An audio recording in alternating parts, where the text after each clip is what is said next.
ఈ కీర్తి ప్రతిష్టలు మా వల్ల నష్టపోకూడదనే కోరిక తప్ప లేకపోతే మాకు డబ్బులంటే చేదా? ఎవరైనా సరే మమ్మల్ని పిలిచి పదవి ఇవ్వాలి తప్ప మేము వెళ్ళి ఎవరిని అడుక్కునే జాతి కాదని చెప్పాను నేను. ఇప్పుడు సాంబశివరావు గారు చెప్పారు, మేము నిబద్ధతతో ఉంటాం, నిజాయితీతో ఉంటాం అని దీర్ఘాలు తీస్తాం. కానీ ఎన్నికలు వస్తే మరి మీ సంగతి ఏంటంటున్నారు కమ్యూనిస్టులు కూడా. మరి ఆయన ఏం చేస్తారు చెప్పండి? మళ్ళీ మీరిచ్చే రూపాయితోటే మేము రాజకీయాలు చేయాలి. ఎవరైనా సరే మమ్మల్ని పిలిచి పదవి ఇవ్వాలి తప్ప మేము వెళ్ళి ఎవరిని అడుక్కునే జాతి కాదని చెప్పాను నేను. పూజ్యులు ఎన్టీ రామారావు గారు ఇచ్చినటువంటి ఈ అవకాశం, ఆయన దయా దాక్షిణ్యాలతోటి మీ అందరి అనుగ్రహంతో మాకు ఈ అవకాశాలు వచ్చినాయి. ఎవరైనా సరే మమ్మల్ని పిలిచి పదవి ఇవ్వాలి తప్ప మేము వెళ్ళి ఎవరిని అడుక్కునే జాతి కాదని చెప్పాను నేను. చెయ్యి దాసది ఎప్పుడు పైన వేసే దాంట్లో ఉంటాం తప్ప అడుక్కునే దాంట్లో ఈ జాతి ఉండదు. పేదవాడైనా సరే నోరు తీసి అడగాలంటే కులానికి ఎక్కువ అభిమానం, ఆత్మాభిమానం ఎక్కువ. అందుకని ప్రాణమన్నా తీసుకుంటాం తప్ప పరువు తీసుకునే పరిస్థితి ఈ జాతికి అవసరం లేదు. ఈ కీర్తి ప్రతిష్టలు మా వల్ల నష్టపోకూడదనే కోరిక తప్ప లేకపోతే మాకు డబ్బులంటే చేదా? రాజకీయం లేకపోయినా పర్వాలేదు కానీ తప్పు అయితే చెయ్యం. తప్పు చేస్తే అది జాతికి నష్టమని, మీ గౌరవానికి నష్టమని, మీ కీర్తి ప్రతిష్టలు మా వల్ల నష్టపోకూడదనే కోరిక తప్ప లేకపోతే మాకు డబ్బులంటే చేదా? అవసరమే. కానీ ఈ జాతి యొక్క గౌరవాన్ని నిలపడానికే నిబద్ధతతో ఉంటాము. ఇప్పుడు సాంబశివరావు గారు చెప్పారు, మేము నిబద్ధతతో ఉంటాం, నిజాయితీతో ఉంటాం అని దీర్ఘాలు తీస్తాం. కానీ ఎన్నికలు వస్తే మరి మీ సంగతి ఏంటంటున్నారు కమ్యూనిస్టులు కూడా. మరి ఆయన ఏం చేస్తారు చెప్పండి? మళ్ళీ మీరిచ్చే రూపాయితోటే మేము రాజకీయాలు చేయాలి. ఇచ్చినోడు ఏదో ఒకటి అడిగారు అనుకోండి తప్పు చేయమని, మా వల్ల కావట్లేదు. అందుకని మా మీద ఒక నింద కూడా ఉంటుంది. తప్పు పనులు చేయలేరు, తప్పు పనులు చేయకపోతే రాజకీయాలు ఎందుకనే వాళ్ళు కూడా ఉంటారు. రాజకీయం లేకపోయినా పర్వాలేదు కానీ తప్పు అయితే చెయ్యం. తప్పు చేస్తే అది జాతికి నష్టమని, మీ గౌరవానికి నష్టమని, మీ కీర్తి ప్రతిష్టలు మా వల్ల నష్టపోకూడదనే కోరిక తప్ప లేకపోతే మాకు డబ్బులంటే చేదా? అవసరమే. కానీ ఈ జాతి యొక్క గౌరవాన్ని నిలపడానికే నిబద్ధతతో ఉంటాము, నిక్కచ్చిగా ఉంటాము. పార్టీలు పోయినా పదవులు పోయినా మీ జాతి గౌరవాన్ని, మీ కీర్తి మట్టికి భంగం కలిగే ప్రశ్న ఉత్పన్నం కాదు అని చెప్పి మట్టికి ఈ సందర్భంగా మీకు మనవి చేయదలుచుకున్నాం.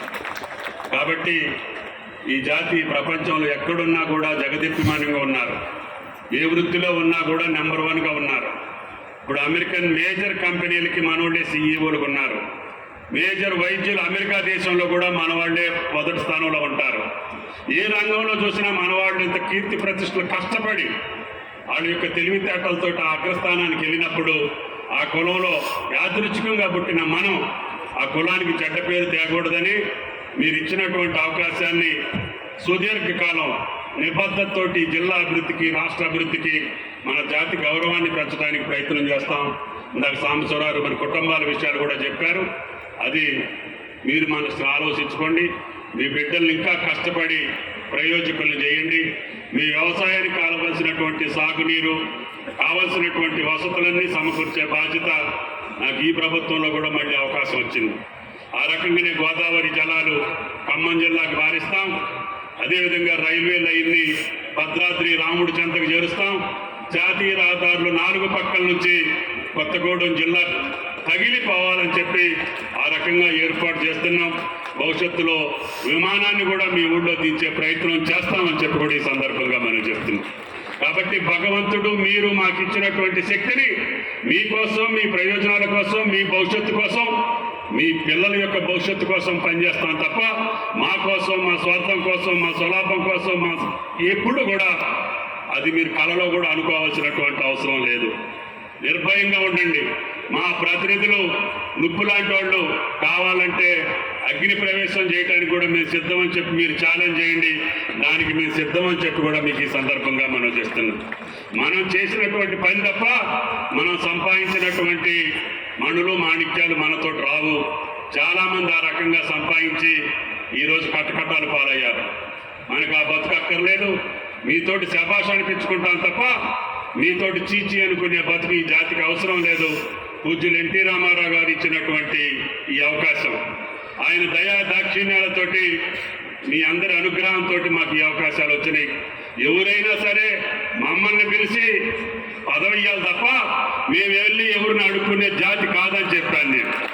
చెయ్యి దాపది ఎప్పుడు పైన వేసే దాంట్లో ఉంటాం తప్ప అడుక్కునే దాంట్లో ఈ జాతి ఉండదు. పేదవాడైనా సరే నోరు తీసి అడగాలంటే కులానికి ఎక్కువ అభిమానం, ఆత్మాభిమానం ఎక్కువ. అందుకని ప్రాణమన్నా తీసుకుంటాం తప్ప పరువు తీసుకునే పరిస్థితి ఈ జాతికి అవసరం లేదు. ఆ రకంగా మీ బిడ్డల్ని పెంచండి, చదివించండి. ఎంత సంపాదించినా నిలవదు, కానీ మీరు మీ బిడ్డలకు ఇచ్చిన చదువు మాత్రం మీ బిడ్డలకు ఉంటుంది. వాళ్ళు భవిష్యత్తులో మిమ్మల్ని కాపాడుతారు, మిమ్మల్ని సుఖంగా ఉంచగలుగుతారు. ఈ ప్రాంత అభివృద్ధిలో మా ఇద్దరికి అప్పచెప్పారు. మాకు భగవంతుడు మీరు ఇచ్చినటువంటి శక్తిని ఈ కొత్తగూడెం ప్రాంతానికి, జిల్లా అభివృద్ధికి వాడతామని చెప్పి విజ్ఞప్తి చేస్తూ ఆలస్యమైంది. భోజనాల సమయం మీరు భోజనాలు పెట్టుకున్నారు కాబట్టి ఉపన్యాసాల కోసం పెద్దగా అవసరం లేదు.